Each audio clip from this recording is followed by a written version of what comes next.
Retour à la source, une émission de Radio Taïwan Internationale.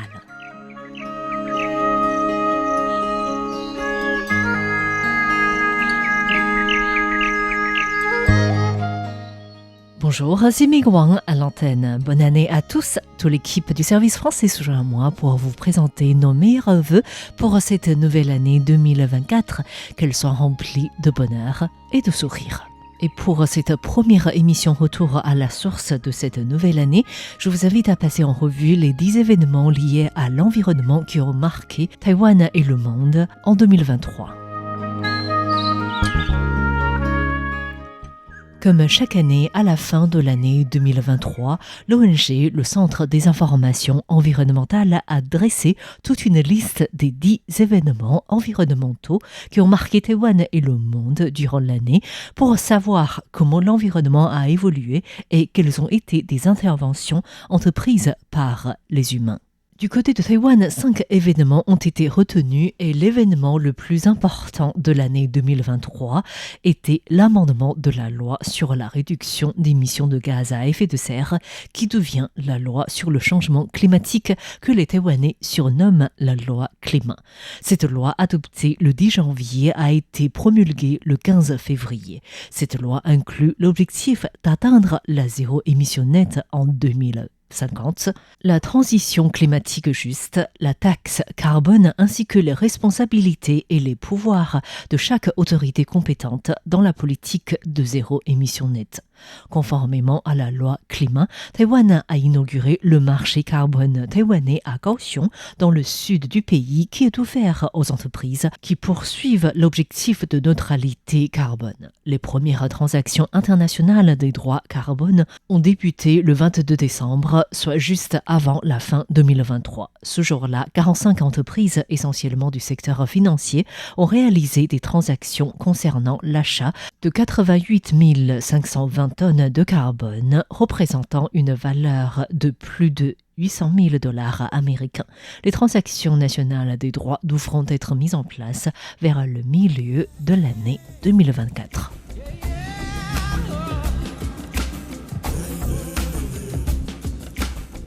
Le deuxième événement environnemental de l'année 2023 concerne la création du ministère de l'Environnement et du ministère de l'Agriculture. Ces deux ministères remplacent anciennes commissions ministérielles. L'augmentation du niveau de ces deux anciennes commissions résulte d'une discussion de plus de 20 ans dans le pays impliquant le ministère de l'Intérieur, celui de l'Économie, des Transports, mais également des commissions ministérielles de l'Agriculture, de l'Environnement et aussi de l'énergie.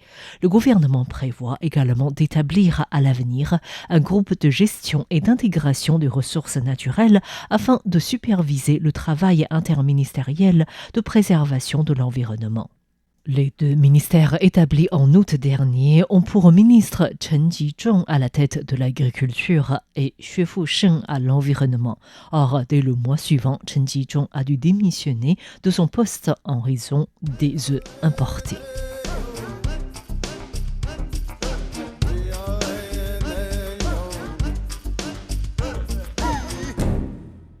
Le troisième événement choisi est finalement le problème de cohabitation entre les humains et les animaux sauvages. En raison de l'augmentation continue des chiens errants, le conflit entre les animaux sauvages et les humains est également de plus en plus fréquent dans le pays. 2023 marque la 6e année de zéro abattage des animaux errants. Et selon les données des autorités agricoles, en mai dernier, Taïwan comptait environ 160 000 chiens errants, ce qui représente une hausse de 2,46% par rapport à l'année 2020.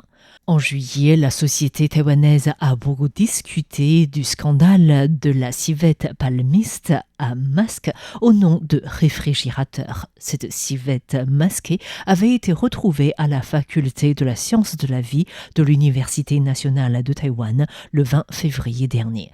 C'était encore un bébé non sevré de moins d'1 kilo. L'animal a été confié à la Society de préservation des animaux sauvages à Taichung pendant environ 3 mois.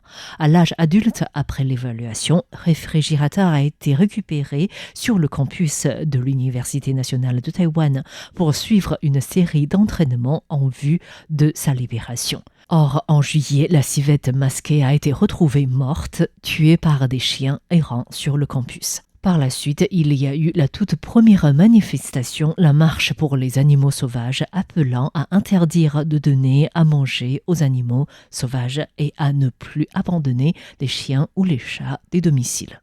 D'ailleurs, afin d'éviter le conflit entre les humains et les chiens errants, le ministère de l'Agriculture a listé cette année 2176 zones à haut risque concernant les chiens errants dans l'ensemble du pays en établissant 9 zones écologiquement sensibles dans le but de promouvoir un programme pilote visant à déloger les chiens errants.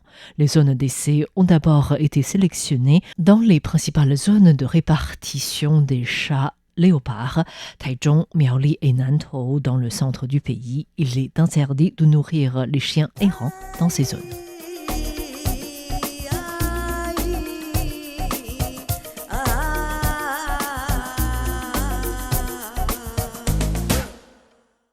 Le 4e événement marque l'arrivée du typhon Haikui le 3 septembre dernier, qui a mis fin à la longue période sans typhon à Taïwan de 1472 jours. Durant les 4 années sans typhon, Taïwan a connu la sécheresse la plus sévère des 100 dernières années. Pendant cette période, le gouvernement a favorisé la réduction de l'utilisation de l'eau et a également mis en place la taxe sur les grands utilisateurs de l'eau pendant la période de novembre en avril suivant, soit la saison sèche. Cette taxe concerne environ 2000 grandes entreprises à Taïwan. En raison du changement climatique qui rend régulière la pénurie d'eau, l'augmentation des prix de l'eau a de nouveau été en discussion, mais aucune avancée concrète n'a été aboutie.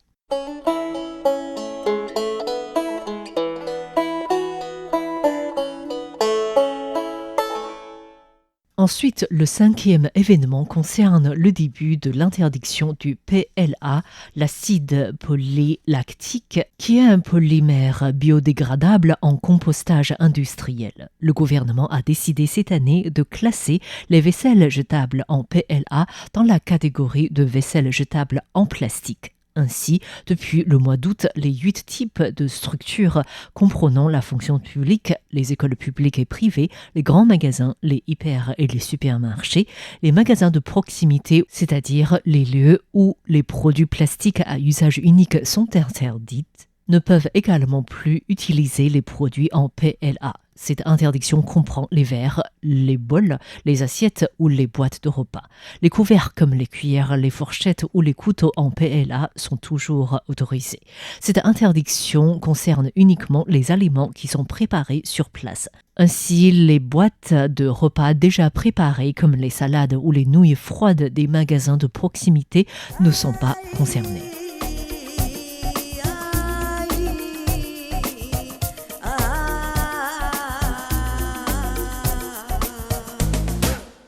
L'ONG, le Centre des informations environnementales, a également sélectionné 5 événements qui ont marqué le monde durant l'année 2023.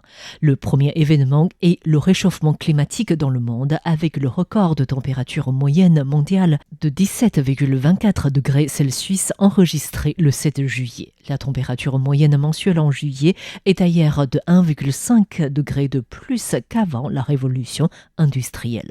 Selon l'ONG, les scientifiques s'apprêtent prochainement à annoncer que 2023 aurait été l'année la plus chaude de l'histoire. La COP28, bien sûr, a été sélectionnée comme le 2e événement de l'année. Pour la toute première fois, dans une décision de COP, la mention d'une sortie des énergies fossiles en cohérence avec l'objectif de 1,5 degré a été mentionnée.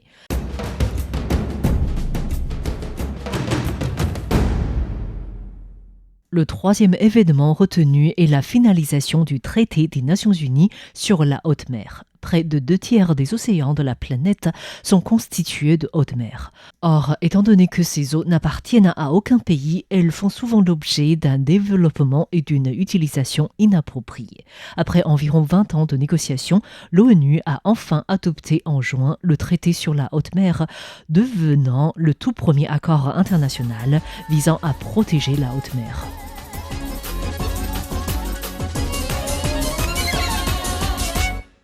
Le 4e événement mondial concerne l'Assemblée générale des Nations unies qui a voté en mars une résolution demandant à la Cour internationale de justice, la plus haute juridiction mondiale, de définir les obligations des États en matière de lutte contre le changement climatique. Cette résolution, initiée par Vanuatu, a été soutenue par plus de 130 pays.